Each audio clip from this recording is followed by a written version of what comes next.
Before I begin, I want to send a special message to everyone who's been affected by Hurricane Laura. Our hearts are with you. The President will continue to support you every step of the way.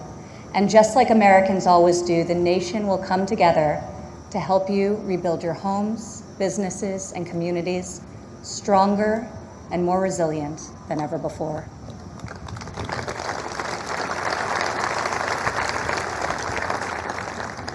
Four years ago, I introduced to you a builder, an entrepreneur, an outsider, and the people's nominee for President of the United States. Tonight, I stand before you as the proud daughter of the people's president.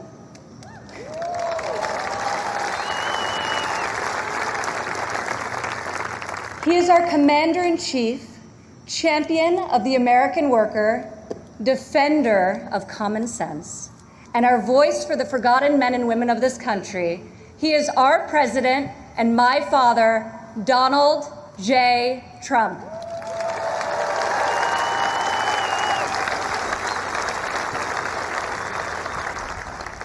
This evening, I want to tell you about the leader I know and the moments I wish every American could see.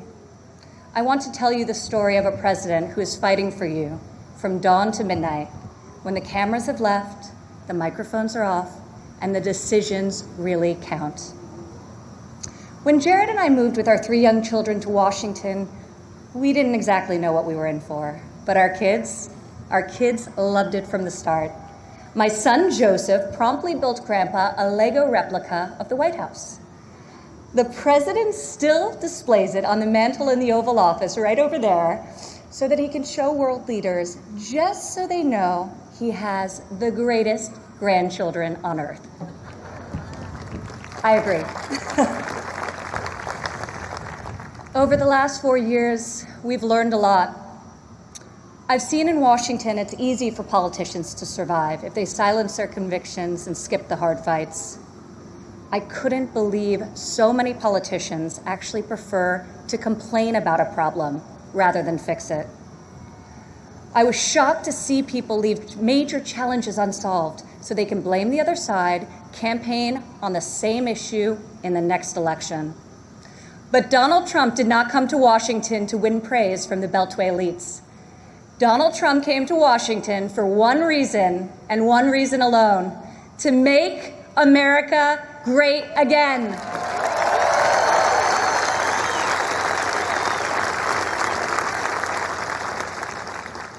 My father has strong convictions. He knows what he believes, and he says what he thinks. Whether you agree with him or not, you always know where he stands. I recognize that my dad's communication style is not to everyone's taste, and I know that his tweets can feel a bit unfiltered. But the results speak for themselves.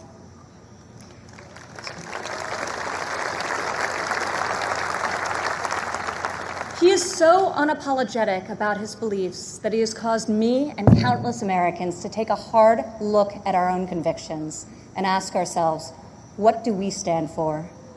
What kind of America do we want to leave for our children? I am more certain than ever before we want a future where our kids can believe in American greatness. We want a society where every child can live in a safe community and go to a great school of their choice. We want a culture where differences of opinion and debate are encouraged, not canceled, where law enforcement is respected, where our country's rich diversity is celebrated, and where people of all backgrounds, races, genders, and creeds have the chance to achieve their God-given potential. This is the future my father is working to build each and every day.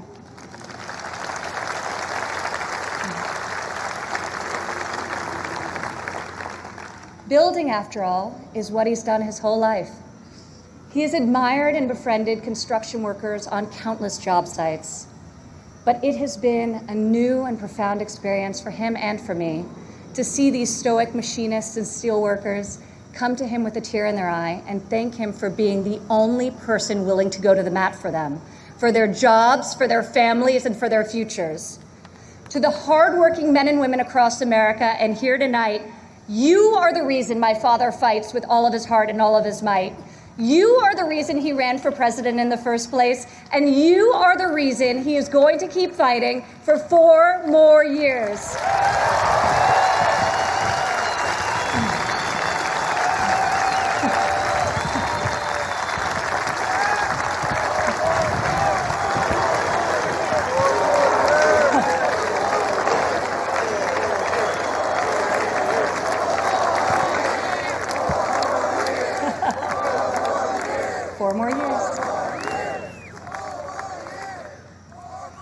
I remember one evening in early February of 2018, we were in the Oval Office with my father's top economic advisors, and the president was pushing to keep the promise he made to renegotiate the bad trade deals that had gutted millions of middle-class jobs. Most of his advisors argued that the economy was so strong following our historic tax and regulatory cuts that it didn't make sense to risk rocking the boat. After the meeting, as I walked with my father back towards the residence, he said, "You know, the reason this has never been done before is because our leaders haven't had the guts. When the economy is good, they settle for good, and when things are bad, they don't have the will or ability, so they kick the can until it's someone else's problem." He was right. If my father didn't take on these fights, no one would. In the months that followed, President Trump refused to settle for a good deal. He wanted a great deal, and ultimately, that is exactly what we got.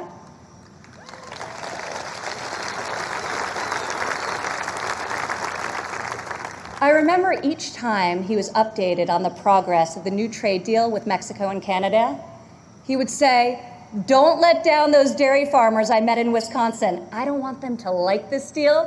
I want them to love it."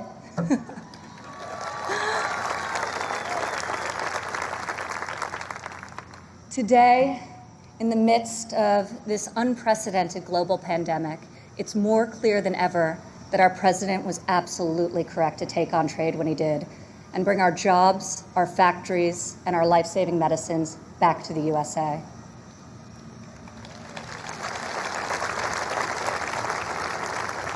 As our nation endures this grave trial, I pray for the families who are mourning the loss of a loved one, for those who are battling COVID-19, and for the first responders and the healthcare heroes who remain on the front line of this fight. The grief, sorrow, and anxiety during this time is felt by all. I've been with my father, and I've seen the pain in his eyes when he receives updates on the lives that have been stolen by this plague. I have witnessed him make some of the most difficult decisions of his life. I sat with him in the Oval Office as he stopped travel to Europe. I watched him take the strongest, most inclusive economy in a lifetime, the lowest unemployment in a half century, and the highest wage increase for working families in decades, and close it down to save American lives. It is why our president rapidly mobilized the full force of government and the private sector to produce ventilators within weeks, to build the most robust testing system in the world, and to develop safe and effective treatments, and very, very soon a vaccine. My father isn't deterred by defeatist thinkers. The word impossible, well, it only motivates him. Donald Trump rejects the cynical notion that this country's greatest achievements are behind us. He believes that nothing is beyond our reach and that the best is yet to come.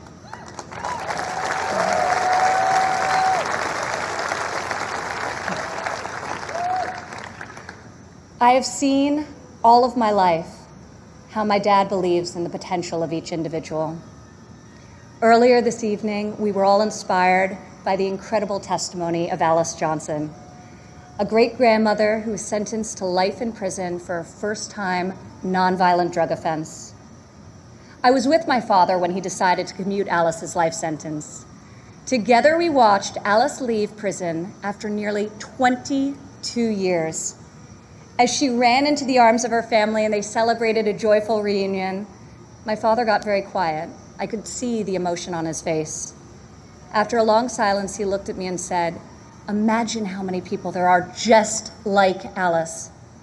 From that point on, he became a voice for those who had been unfairly silenced in our prison system. President Trump rectified the disparities of the 1994 Biden crime bill that disproportionately hurt African Americans. Against all odds, he brought together Republicans and Democrats and passed the most significant criminal justice reform of our generation, and we're just getting started.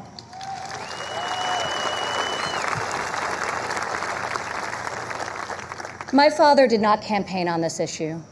He tackled this injustice because he has a deep compassion for those who have been treated unfairly. More than rhetoric and political prose, the ability to build consensus and achieve bipartisan success will help heal our country's racial inequities and bring us forward together.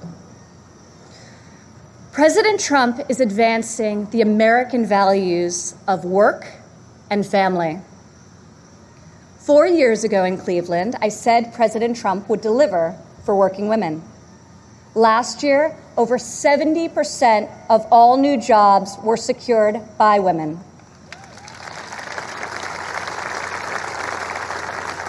Four years ago, I told you my father would focus on making childcare affordable and accessible. In President Trump's first term, we secured the largest ever increase for childcare funding, giving more than 800,000 low-income families great childcare at a cost they can afford. As part of Republican tax cuts, in 2019 alone, our child tax credit put over $2,000 into the pockets of 40 million American families. Democrat politicians recently introduced a plan to increase the child tax credit. Yet when I was fighting less than 3 years ago at the president's direction to get Congress to double the child tax credit, not a single Democrat voted to pass the law. We got it done anyway.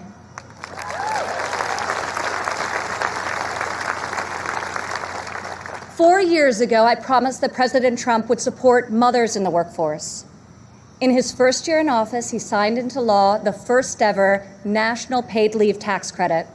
Today, 8 million more Americans have access to this benefit.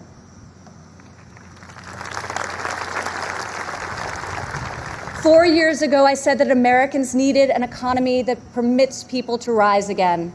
During President Trump's first 3 years in office, 72% of all new jobs went to Americans who had been outside of the workforce.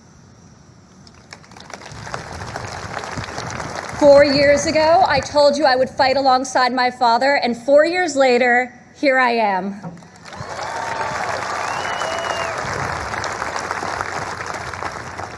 Many of the issues my father has championed are not historically Republican priorities.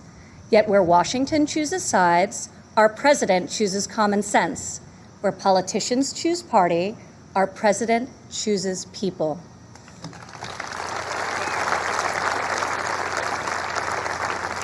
Since the day he took the oath of office, I've watched my father take on the failed policies of the past and do what no leader has done before.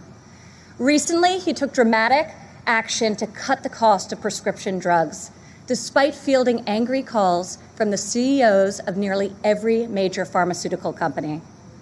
Now, when we see attack ads paid for by Big Pharma, my dad smiles and says to me, "You know, we're doing something really right if they're hitting us so hard."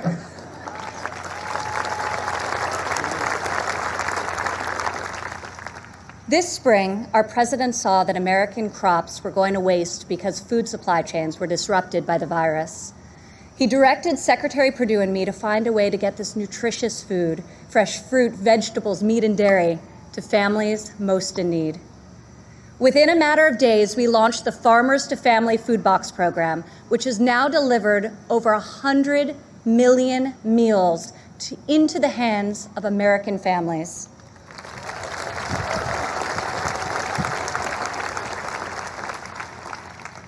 To protect the most vulnerable among us, I've worked alongside the president as he signed into law 9 pieces of legislation to combat the evil of human trafficking.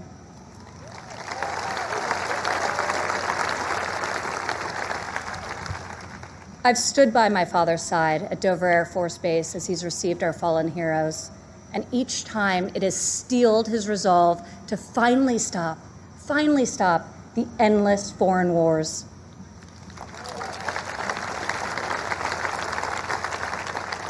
To change the paradigm in the Middle East, he took a fresh approach.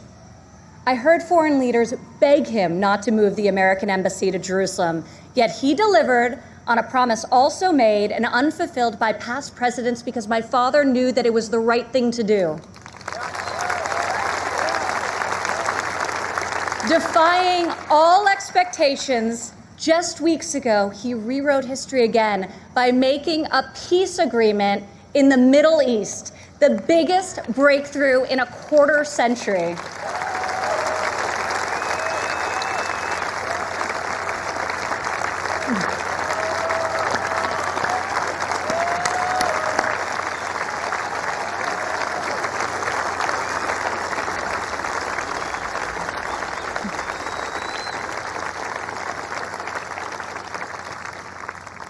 For the first time in a long time, we have a president who has called out Washington's hypocrisy, and they hate him for it.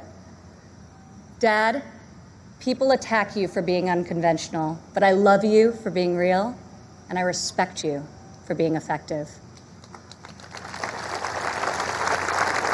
Our president refuses to surrender his beliefs to score point with the political elite. To my father, you are the elite. You are the only people he cares about scoring points with. If these problems were easy to solve, previous presidents would have done so. But you don't achieve different results by doing things the same way. Washington has not changed Donald Trump. Donald Trump has changed Washington.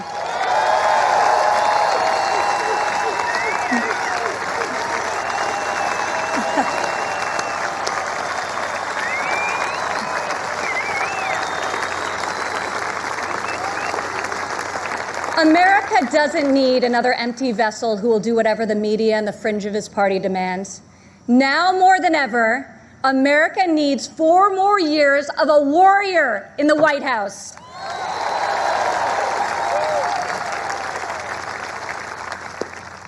Tonight, I could not be more proud to introduce my father, a man I know was made for this moment in history.